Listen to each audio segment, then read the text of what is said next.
आज हम लोग देखेंगे मुगल वंश की वंशावली के बारे में। पढ़ने से पहले हम मुगल वंश पर विशेष तौर से देखेंगे कि कौन कौन से इनके शासक हैं और इनका वंश कितना जो है था या कौन कौन सा है। तो मुगल वंश,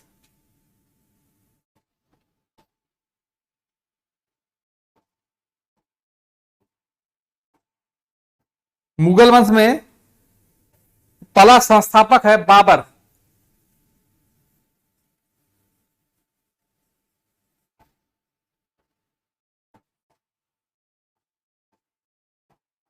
बाबर बाबर 1526 से 1530।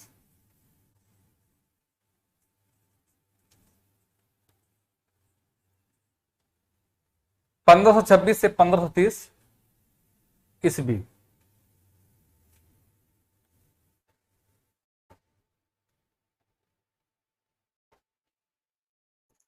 1530 से 1526 ईस्वी। दूसरा है हुमायूं।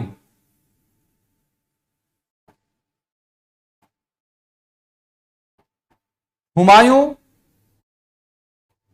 1530 से 40।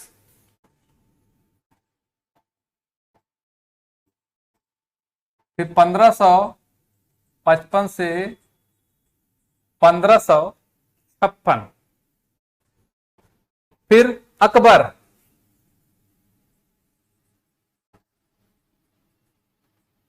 अकबर है 1556 से 1605।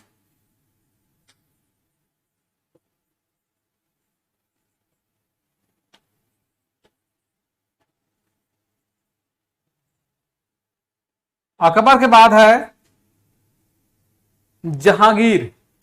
जो जहांगीर है, जहांगीर 1605 से 1627।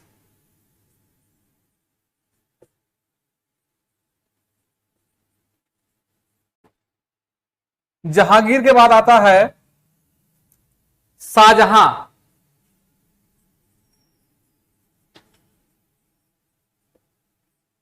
और जो शाहजहां है और 1627 से 58।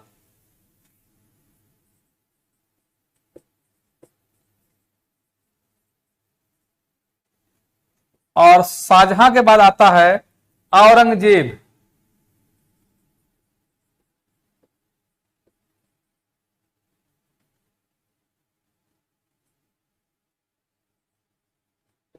और जो औरंगजेब है वह जो है 1658 से 1707।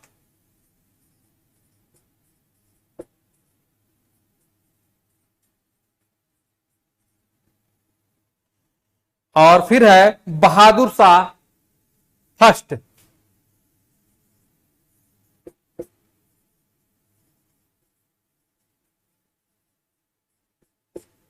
और जो बहादुर शाह फर्स्ट है वह है 1707 से 1712।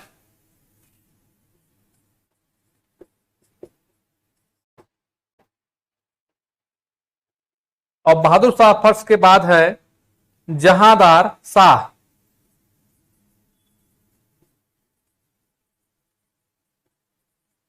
जहांदार शाह है 1712 से 13।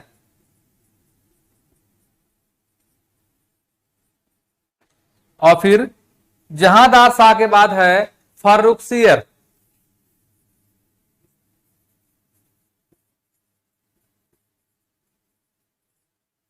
फर्रुखसियर जो है वो 1713 से 1719। 1713 से 1719। और फर्रुखसियर के बाद है रफी उद दरजात। रफी उद दरजात। जो रफी उद दरजात है वो सिर्फ है 2 माह।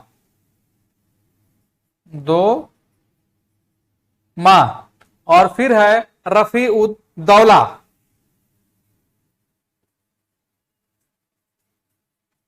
रफी उद्दौला, यह भी कितना है, 2 माह। फिर अगला है मोहम्मद शाह रंगीला या रंगीला शाह, मोहम्मद शाह रंगीला। और जो ये मोहम्मद शाह रंगीला है वो है 1719 से 1748।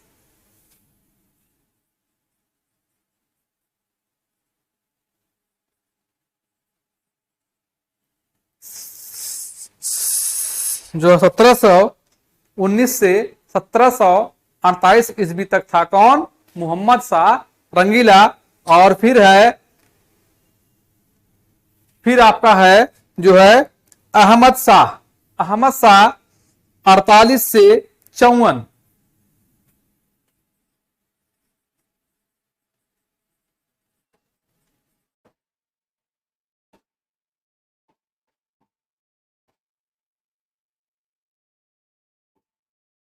सत्रह सौ 48 से 1754।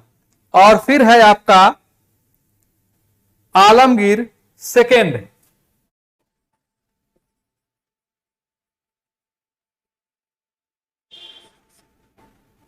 आलमगीर सेकेंड जो है वो है 54 से 59।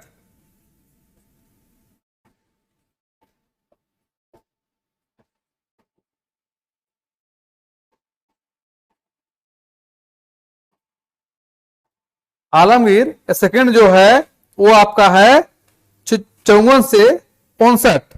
इसी औरंगजेब को आलमगीर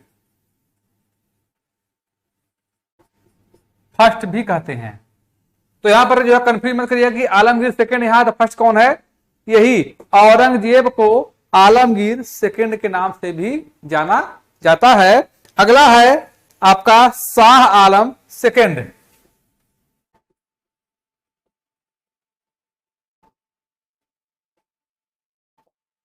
शाह आलम सेकेंड 1759 से 1806।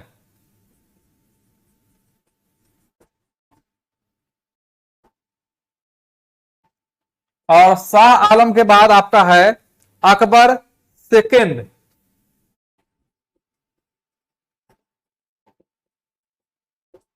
ये आपका है 1806 से 1837 ईस्वी।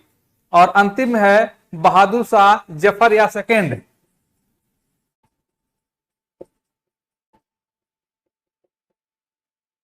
1837 से 1857 ईस्वी। तो ये था जो है 1526 से लेकर के 1857 तक के जो समय थे, काल थे, उनके बारे में हम चर्चा जो है कर चुके हैं कि इनमें से कौन कौन से शासक आएंगे। तो मुगल वंश में संस्थापक था बाबर, बाबर था 1526 से 1530 तक, हुमायूं 1530 से 1540, और फिर 1555 से 1556 के बीच में 2 बार था। अकबर 1556 से 1605, जहांगीर 1605 से 1627, और शाहजहां 1627 से 1658, औरंगजेब या आलमगीर फर्स्ट 1658 से 1707, और बहादुर शाह फर्स्ट जो है 1707 से 1712, और जहांदार शाह 1712 से 13, फर्रुख सियर 1713 1719, रफी उद दरजात 2 माह, रफी उद दौला 2 माह, और फिर मोहम्मद शाह रंगीला 1719 से 48, फिर अहमद शाह 48 से 54, आलमगीर सेकेंड 1754 1759, और शाह आलम फर्स्ट यानी कि सेकेंड 1759 से 1806, और फिर जो है अकबर सेकेंड 1806 से 1837, और लास्ट में आपका है बहादुर शाह जफर 1837 से 1857 के बीच। यह इसके प्रमुख शासक थे, तो प्रमुख शासक थे। अब हम लोग बात जो करेंगे बाबर की। देखते हैं अब पहला शासक आता है आपका बाबर।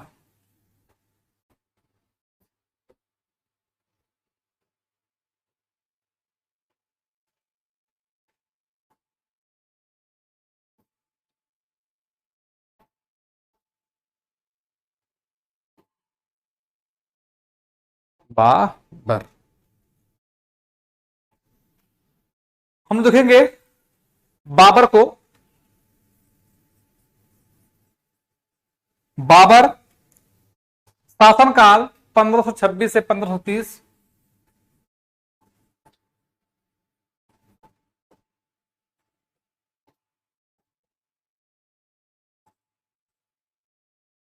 शासनकाल 1526 से 1530, और उपाधि इसकी है, उपाधि है जहीरुद्दीन।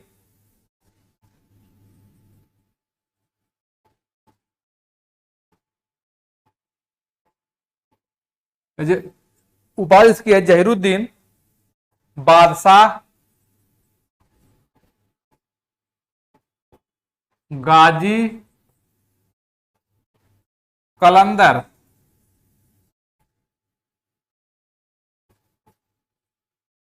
इसकी जो उपाधि मिलती है जहीरुद्दीन बादशाह गाजी और कलंदर की इसकी उपाधि मिलती है। और जन्म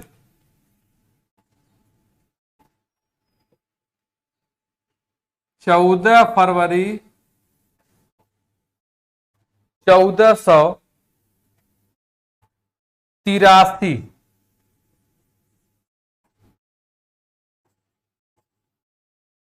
14 फरवरी 1483 ईस्वी। मृत्यु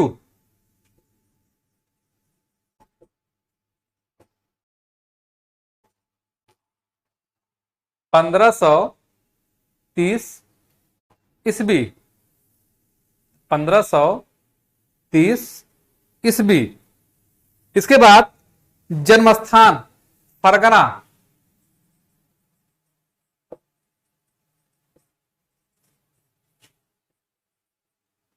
जन्मस्थान है फरगना, और ये फरगना जो है इसका जन्मस्थान था, और इसकी राजधानी थी अंदिजान। अंदिजान इसकी राजधानी थी। फरगना का यह शासक था, और इसकी जो राजधानी थी वह थी अंदिजान। माता का नाम कुतुलुग निगार खानम। माता का नाम कुतुलुग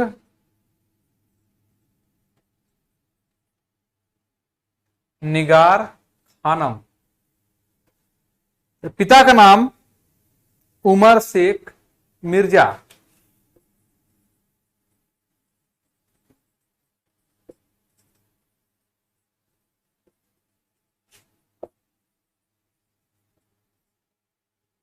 पिता का नाम उमर शेख मिर्जा।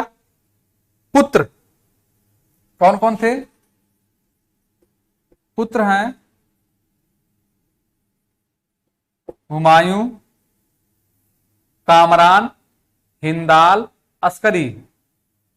पुत्र कौन कौन थे? हुमायूं, कामरान, हिंदाल,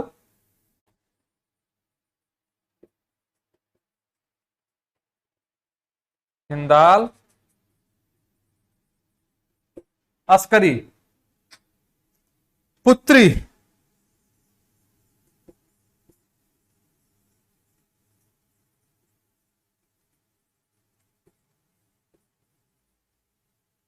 पुत्री हैं गुलबदन बेगम, पत्नी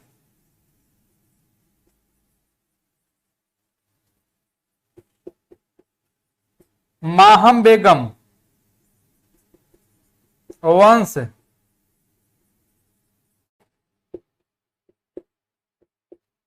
चगताई मंगोल वंश। अगर पूछता है कि किस वंश का था, तो यह जो है मुख्य रूप से चगताई मंगोल वंश का शासक था। और यह चगताई मंगोल वंश का जो शासक था। और इसके बाद देखेंगे स्रोत। स्रोत क्या मिलता है? स्रोत इसका है दीवान। ये बुक का नाम है, किताब का नाम है दीवान मुबाइन,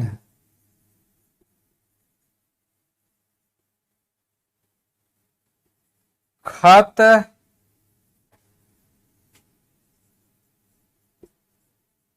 ए बाबरी, या एक है बाबर नामा। दीवान मुबाइन, खत ए बाबरी और बाबर नामा। इसमें जो दीवान था वह सर्वश्रेष्ठ तुर्की ग्रंथ। दीवान ये सर्वश्रेष्ठ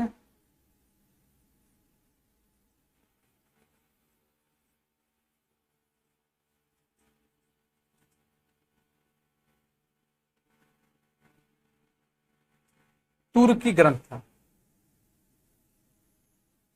जो दीवान था वह सर्वश्रेष्ठ जो है तुर्की ग्रंथ था। और मुबाइन जो है यह तुर्की भाषा में लिखा गया ग्रंथ था। मुबाइन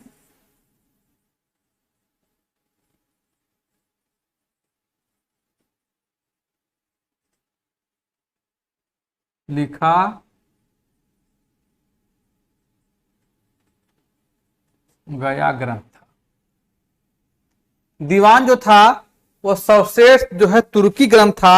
और जो मुबाइन था यह जो है तुर्की भाषा में लिखा गया जो है ग्रंथ था। बाबरनामा सबसे मोस्ट है। बाबरनामा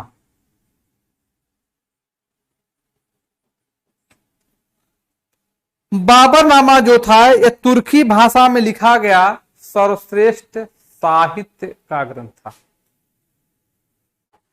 यह भी जो है तुर्की भाषा में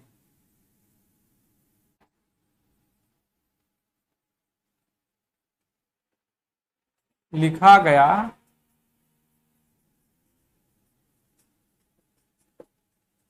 सर्वश्रेष्ठ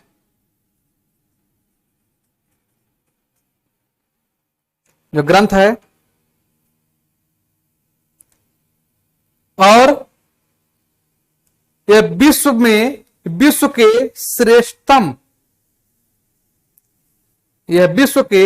श्रेष्ठतम आत्मकथाओं में से एक माना जाता है।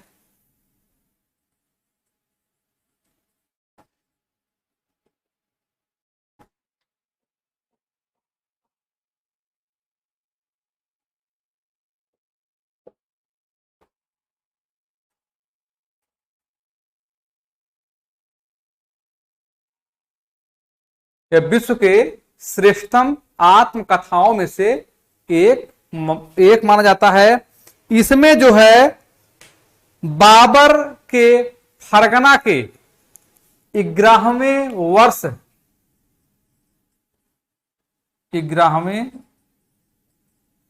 वर्ष के राज्यारोहण से लेकर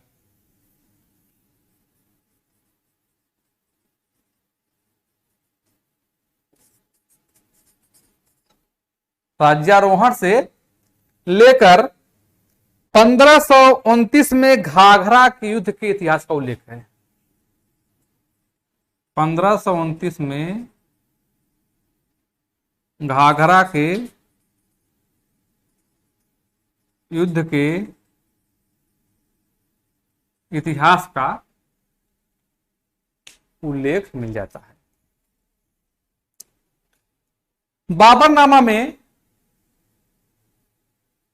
बाबरनामा में पशुओं,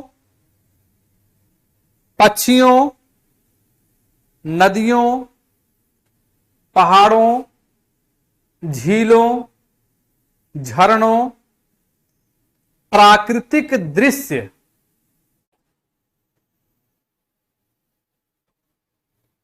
का उल्लेख जो मिलता है वह मुख्य रूप से इसी बाबरनामा में मिल जाता है। इसके बाद हम देखते हैं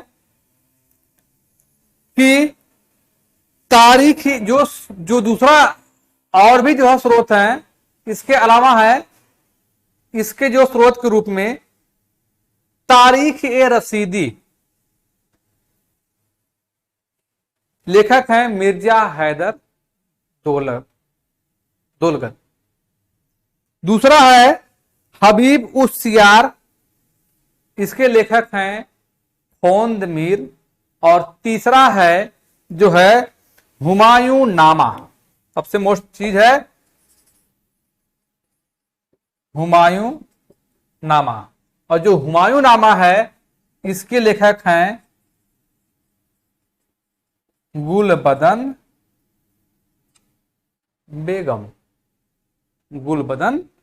बेगम इसके मुख्य लेखक हैं। ये महिला है और ये बाबर की पुत्री है।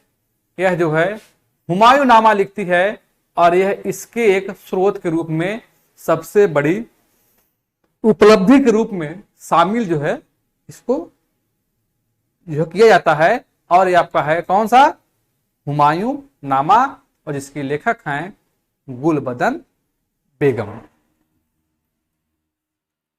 एक बार इतना चेक करते हैं हम लोग। बाबर शासनकाल 1526 से 1530, उपाधि इनकी है जहीरुद्दीन, बादशाह, गाजी और कलंदर। जन्म इनका है 14 फरवरी 1483, मृत्यु 1530। जन्म स्थान फरगना, राजधानी अंदिजान में। माता का नाम कुतरुग निगार खानम, जो पिता का नाम उमर शेख मिर्जा, पुत्र का नाम हुमायूं कामरान हिंदाल अस्करी। पुत्री हैं गुलबदन बेगम, पत्नी है माहम बेगम, और वंश इनका है चगताई मंगोल। और इनका जो स्रोत मिलता है दीवान मुबाइन, खत बाबरी, बाबरनामा और तारीख रसीदी, हबीब उस्सियार और हुमायूं नामा इनके प्रमुख जो है स्रोत के रूप में माने गए हैं। अब देखते हैं आगे।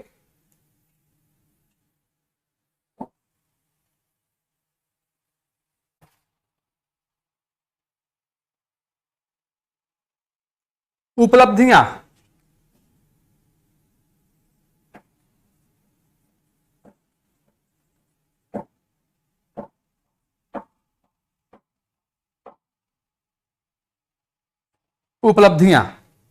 उपलब्धियों में 1494 में फरगना का शासक बना। इसकी उपलब्धियां हैं 1494 में फरगना का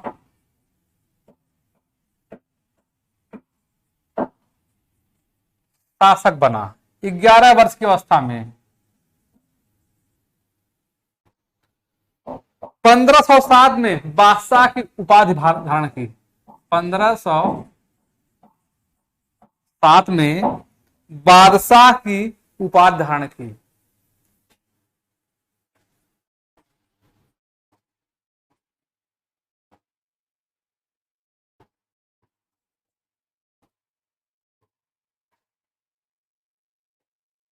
1507 में बादशाह की उपाधि धारण की और बाबर मध्य एशिया के महान विजेता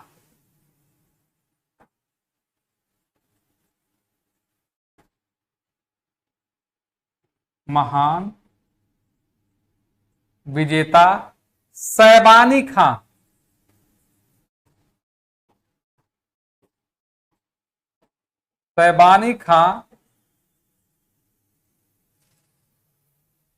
से 3 बार पराजित हुआ। शैबानी खां से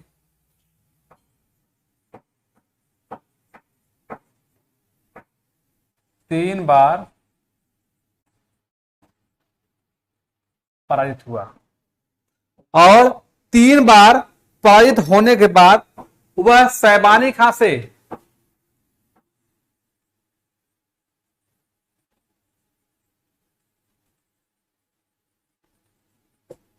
तुगलमा युद्ध नीति भी शैबानी खां से जो है सीख लेता है। बाबर मध्य एशिया के महान विजेता शासक शैबानी खां से युद्ध में 3 बार हारता है और 3 बार हारने के बाद युद्ध में वह शैबानी खां से तुगलमा युद्ध नीति को मुख्य रूप से अपनाता है या उसे सीख लेता है। और इसने जो है पहला युद्ध 1526 में पानीपत का पहला युद्ध लड़ा।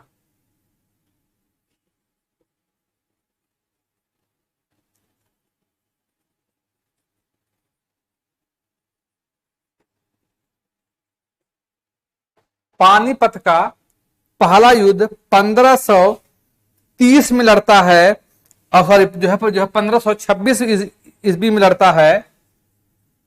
और यह युद्ध जो है इब्राहिम लोदी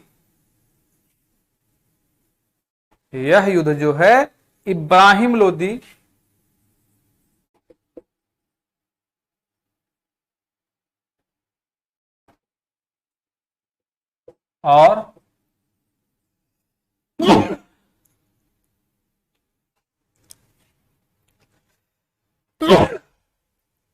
इब्राहिम लोदी और बाबर के बीच होता है।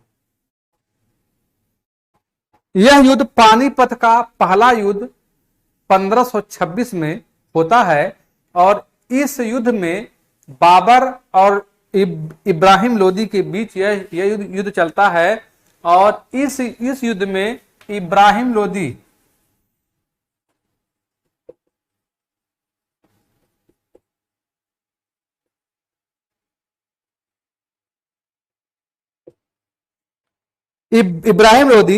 जो है मारा जाता है और इस युद्ध में बाबर पहली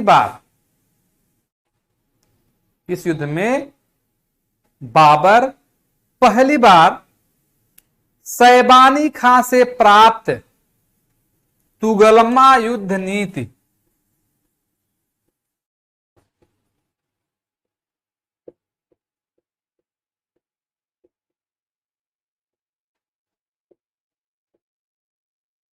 कौन सी युद्ध नीति? तुगलमा युद्ध नीति अपनाता है। कौन? बाबर पहली बार शैबानी खां से सीखा हुआ युद्ध नीति तुगलमा युद्ध नीति बाबर पहली बार पानीपत के प्रथम युद्ध 1526 में अपनाता है। बाबर जो है विजयी होता है और इब्राहिम लोदी युद्ध में मारा जाता है और यह इतिहास का पहला शासक था, इतिहास में पहला शासक था जो युद्ध के मैदान में मारा जाता है। इसके बाद देखते हैं कि युद्ध के बाद बाबर ने सैनिकों को एक एक चांदी का सिक्का दिया।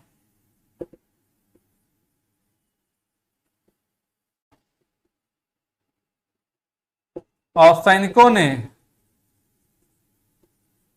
बाबर को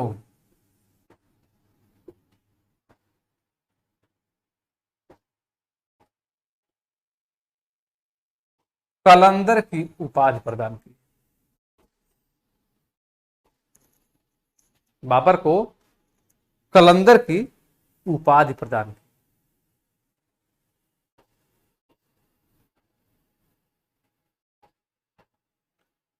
बाबर को जो कलंदर की उपाधि प्रदान की, और यह युद्ध जो है समाप्त होता है। और ये था आपका जो 1526 में पानीपत का पहला युद्ध। अब आता है 1527 में खानवा का युद्ध।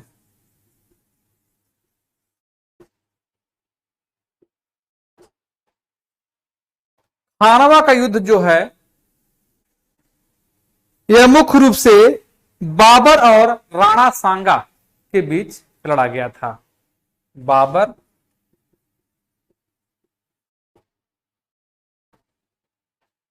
और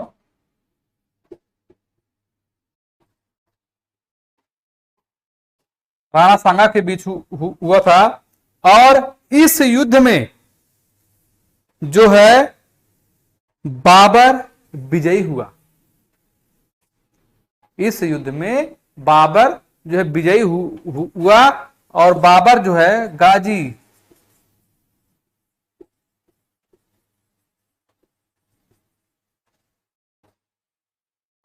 की उपाधि धारण की। बाबर गाजी की उपाधि धारण की। और यह था आपका 1527 का खानवा का युद्ध।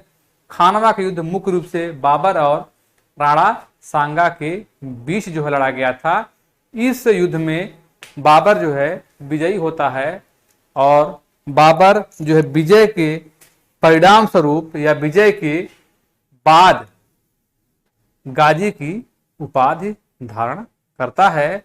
गाजी का मतलब होता है गैर मुसलमानों का वध करने वाला। गैर मुसलमानों का वध करने वाले को गाजी के नाम से भी जाना जाता था। और फिर है अगला 1528। जो 1528 का था वो था चंदेरी का युद्ध।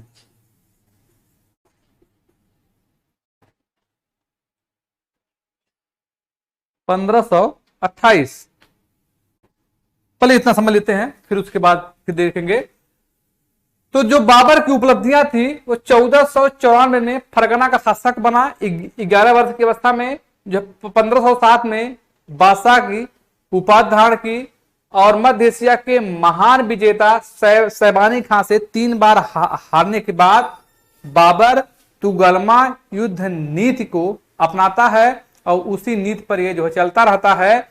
और 1526 में पानीपत के प्रथम युद्ध में इब्राहिम लोदी और बाबर के बीच यह युद्ध होता है। इसी युद्ध में पहली बार बाबर ने तुगलमा युद्ध नीति को अपनाता है। इस युद्ध के नीति के अपनाने के बाद बाबर जो है असफल होता है, और सफल होने के बाद बाबर जो है खुशी से अपने जो है सैनिकों को एक एक चांदी का सिक्का देता है, और सैनिक इसे कलंदर की उपाधि से सम्मानित करते हैं। दूसरा युद्ध है आपका खानवा का युद्ध। खानवा का युद्ध जो है यह मुख्य रूप से बाबर एवं राणा सांगा के बीच जो है यह युद्ध जो है लड़ा जाता है। और इस युद्ध में यह बाबर का पहला युद्ध के बाद जो है दूसरा युद्ध था। इस युद्ध में बाबर जो है राणा सांगा को जो परास्त कर देता है, और राणा सांगा के परास्त होने के बाद बाबर जो है इसी युद्ध के बाद गाजी की उपाधि धारण करता है। और इसमें जो है गाजी का मतलब होता है गैर मुसलमानों का वध करने वाला। आगे देखते हैं चंदेरी का युद्ध।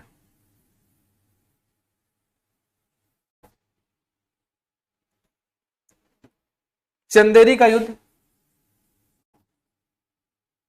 1528 में चंदेरी का युद्ध।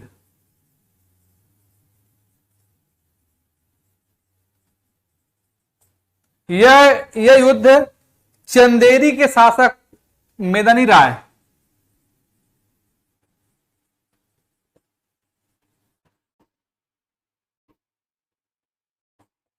और बाबर के युद्ध के बीच होता है।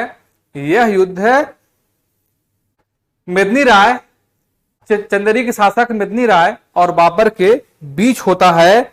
इस युद्ध में जो है मेदिनी राय मारा जाता है। इस युद्ध में मेदिनी राय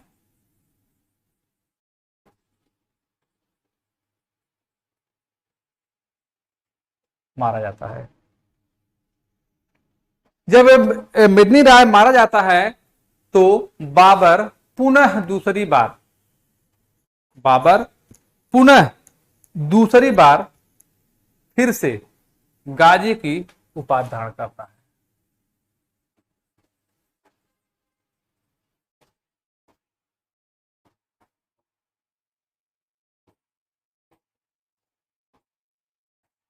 उपाधि धारण जो करता है। तो 1528 में चंदेरी का युद्ध होता है। चंदेरी के युद्ध में मेदिनी राय और बाबर के बीच युद्ध होता है और इस युद्ध में मेदिनी राय मारा जाता है और जो बाबर जो था वह गाजी की उपाधि धारण कर लेता है। और फिर है 1529 घाघरा का युद्ध। घाघरा के युद्ध में इसमें महमूद लोदी, यह युद्ध जो है महमूद लोदी तथा बंगाल के शासक नुसरत शाह ने मिलकर, महमूद लोदी प्लस बंगाल के शासक नुसरत शाह ने मिलकर बाबर से युद्ध किया। इस युद्ध में जो है बाबर विजयी होता है और यह मध्यकालीन इतिहास का पहला युद्ध है जो जल एवं थल दोनों पर लड़ा गया। यह मध्यकालीन इतिहास का पहला ऐसा युद्ध है जो जल और थल दोनों पर जो है लड़ा गया था। इसलिए इस युद्ध को जल और थल युद्ध के नाम से भी जाना जाता है। और यह युद्ध था घाघरा का युद्ध। इसमें महमूद लोदी और जो है नुसरत शाह ने मिल करके बाबर से युद्ध किया और बाबर जो है दोनों पर विजय प्राप्त किया था। तो इस तरह से बाबर का ये चारों युद्ध जो है समाप्त होता है।